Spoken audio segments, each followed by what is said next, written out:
Today I'm going to share the third tie-dye turtle that I made. I'm May and this is May's Crochets. I'm a beginner crocheter sharing my learning to crochet journey. A few weeks ago, I decided that I wanted to come up with the perfect amigurumi turtle pattern. I had also bought a bunch of tie-dye yarns that I thought would make perfect turtle shells. So I set out on a little project to kind of work my way through a bunch of different turtle amigurumi patterns using these tie-dye yarns, each different color for each different shell, to kind of try to come up with what I think is like the perfect amigurumi turtle pattern, what features of each pattern I like, what I don't like, etc., and to share my findings. So I've made two previous tie-dye turtles, which I have videos about, which I will link to, but I'm back today to share tie-dye turtle number 3. So let me show you the yarn. So it's Premier Basics Chenille tie-dye, and this color is called Peace and Love, and it's these beautiful pastel colors. I have to say I'm obsessed with this yarn. It just comes out so pretty. The turtle shells come out so gorgeous with all of them that I've done so far, and excited to keep going. So Peace and Love tie-dye yarn. Let me show you how the turtle came out. Here she is. I think this is a girl turtle because of the colors, the pastels. Okay, here's the shell, which of course is the most fun part. Let me show you sort of sideways, and then let me flip down to the body. So this pattern is by the Friendly Red Fox, and I will link the pattern in the description below, and I'm going to talk some more details of the pattern in a moment. But to start off with, I want to talk about the choice of the body color. And I've talked about this on my other two videos as well. I think this is so interesting. On the Premier website for each of the tie-dye yarns, they show a set of the Premier Basic Chenille Brights yarns that they say should match each of the tie-dye yarn colors. And so for each of those, I've wanted to pick a matching color for the body so that like it goes correctly, you know, with the shell. And it's been really interesting up until now making those choices and looking at the colors that they show on the website are supposed to match, because in a lot of cases it really did not look like a lot of the colors matched. And I will say same thing here. So I think that's so interesting. I used to think right at the beginning, I thought like they're saying, oh, these are the actual colors that are used to make the tie-dye yarn, but I do not think that's true. I think they're just like going back and saying, you know, these colors might match with it. I don't even know if they're trying to say like these colors are the same colors as what's in it, because that's like definitely not what I found to be true, or maybe it's just that they match. But so in this case, I want to talk through what the choices that the website showed were. So let me show you again. Here's the yarn. What it showed as options, and some of these I think could have been fine. It showed this pink, which is called bubblegum. And interestingly, like, yeah, I think it could be okay, but this pink is much sort of brighter than the pink that you actually see in here. So I know I'm going to do a pink turtle at some point with one of the other tie-dye yarns, but this was not the one. Another choice was this yellow, which is called Banana. And this I think actually could have been totally fine. This, you can actually really see that color in it. I just didn't like the idea of a yellow turtle. I don't know. I just thought that might look a little bit funny, so I did not go with that. The green that they showed was this one, Kiwi. Do you see kiwi in there? This one's like so much brighter. It's like a bright sort of light green as opposed to the green that's actually in there. And then it also suggested light blue, which is here. And I think that also could have been fine. You do actually sort of see that blue. And I do think light blue would be a fine turtle color. But my first tie-dye turtle I made in a blue, not this one, a slightly different blue, but still I don't know, for some reason I didn't love the idea of the light blue turtle either. It also mentioned the option of of a white, which I actually did have. You can sort of see the white in there. I just, again, like a white turtle body. I just didn't love that idea. So I went off script. So there were two that I considered. I actually strongly considered a different green, this one, which I think is mint. Yep, mint.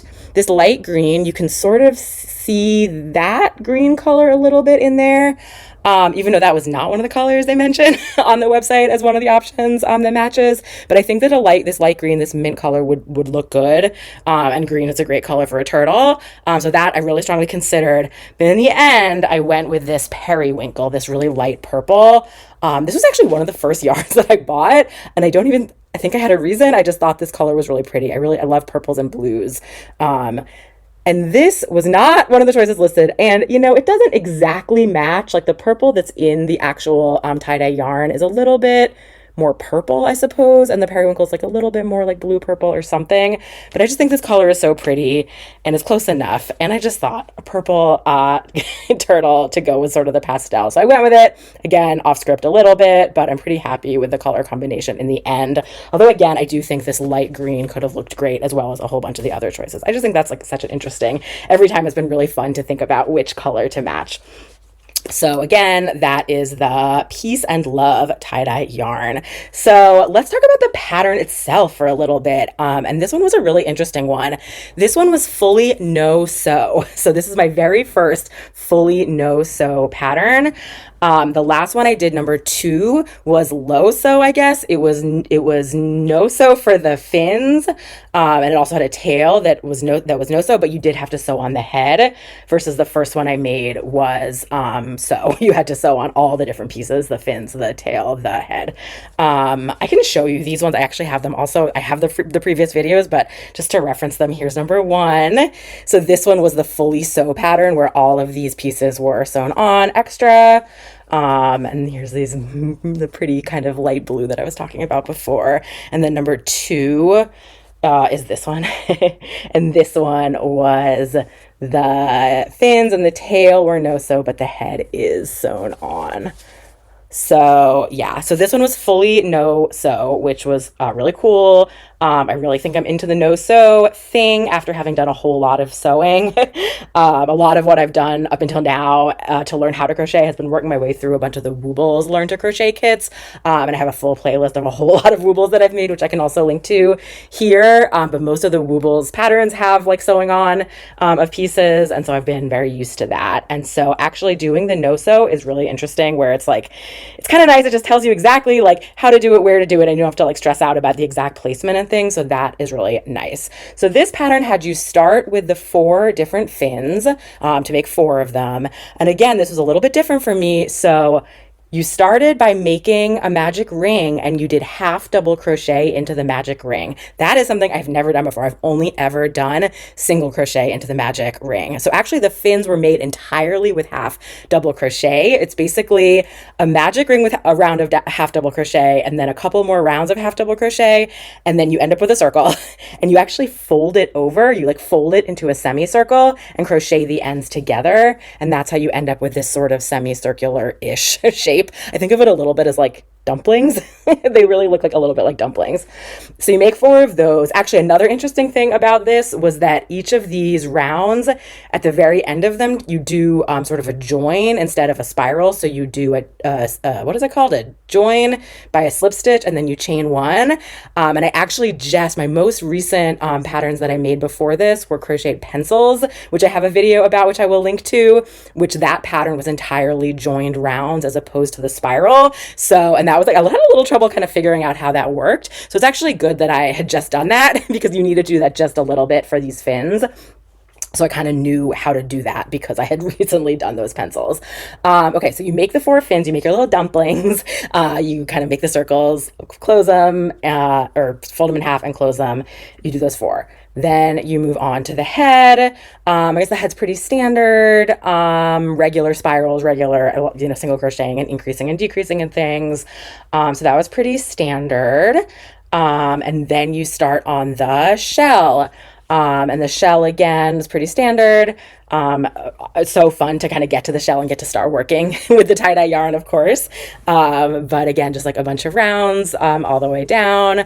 And then it gets interesting always when you get to sort of the end of the shell and into the body. And here's where all the patterns like differ a little bit. So this one, what you end up doing is you do 1 round of front loop only, leaving the back loops to then crochet into in the next round. And so in this one, I actually tried to like kind of keep track. So my very first front loop only stitch, I used a stitch marker to mark where the first sort of exposed leftover back loop was, so that I would know exactly where to go for the next round to go back, because I did a previous pattern that was similar. I think it was this one that was very similar, where you can sort of see the one like round of sort of the ridge, which is similar to this, was also like front loop and then back loop. And with the chenille yarn, it's really hard to see like where is my exposed leftover stitch. So I did that, which was like marginally helpful. This round where you then go back into the back loops was so complicated and I messed up some details of it. So, oh well, even despite my stitch marker. But so you go back, you have to do the color change to the body color, and then you're going back into the back loops. And as you're going, you're attaching each of the pieces all the way around. And so there's a lot to kind of keep track of. So you attach each fin, and for the fins, there's a direction that they're supposed to be facing, because you did sort of the folding over. And so the folded over part, which like doesn't actually have stitches, faces front, you can see. And then the part that you actually sewed to get or crocheted together, which actually has some stitches, although again, it's like hard to see in the chenille yarn, which I guess is good, faces back.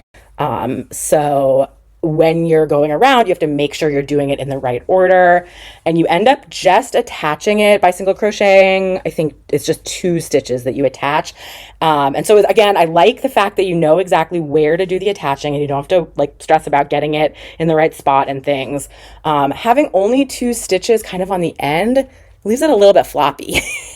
Although maybe that's like a look, I don't know. I feel like also the way that these fins are, they're a little more like flipper-like as compared to maybe these ones are a little more sturdy. I think of these more for like walking, and maybe this one too.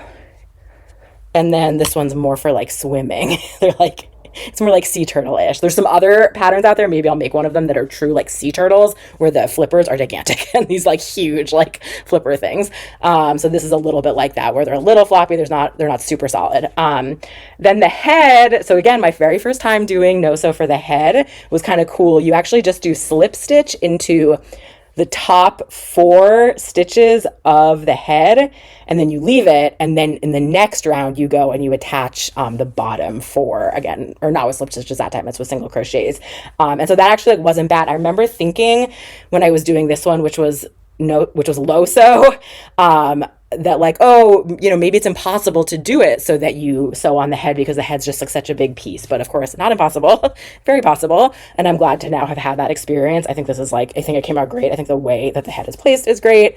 You know, it's a little bit tricky kind of going through those 4 top ones of the head and saving it, and then going through the bottom 4 in the next round. But in the end, I'm pretty happy with how it came out. This one is like, I don't know, it kind of came out funny with the sewing a little bit, and getting it exactly placed right was a little bit tricky also. So that was kind of cool.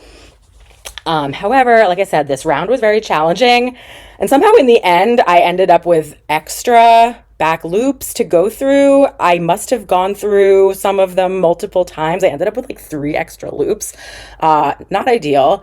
But I really did not feel like going back and redoing it, because this round was so complicated.